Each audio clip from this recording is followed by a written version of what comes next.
સુરતના પાંડેસરામાંથી ઝડપાયેલા શંકાસ્પદ પનીર મામલે મોટા સમાચાર સામે આવ્યા છે। તપાસમાં પનીરનો જથ્થો સબ સ્ટાન્ડર્ડ જાહેર થયો છે। આ મામલે સુરત એસઓજી દ્વારા કારખાનાના સંચાલક વિરુદ્ધ ગુનો નોંધવામાં આવ્યો છે।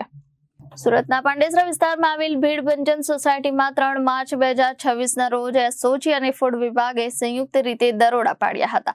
આ દરોડા દરમિયાન 1401 કિલોગ્રામ લૂઝ પનીર અને મશીનરી સહિત કુલ 28,44,170 રૂપિયાનો મુદ્દામાલ જપ્ત કરવામાં આવ્યો હતો।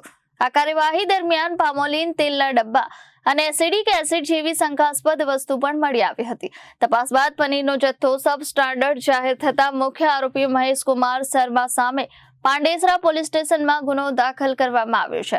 હાલ પોલીસે વધુ તપાસ હાથ ધરી છે।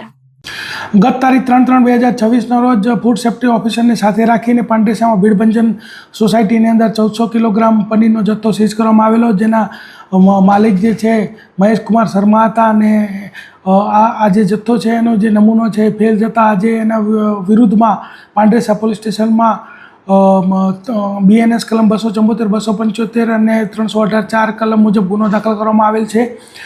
તદુપરાંત આ સીઝ કરેલ જથ્થા ઉપરાંત બીજો જે છે પનીર બનાવવાનો જે મશીનરી, પામ ઓઇલના 29 ડબ્બા તેમજ એસિટિક એસિડના ડબ્બા, એમ ટોટલ 28 લાખનો મુદ્દામાલ જે છે સીઝ કરવામાં આવેલો હતો। આ લોકો જે છે છૂટક 220 રૂપિયામાં જે પનીર છે એ વેચતા હતા। એ રાધેશ્યામ ડેરી, ધર્મરાજ ડેરી, ઓમ સાંઈ ડેરી અને રાજકમલ ડેરી, અને આ તમામની પણ તપાસ થશે અને બીજી પણ જે કોઈ તપાસમાં નીકળી આવે એ તમામની તપાસ થશે।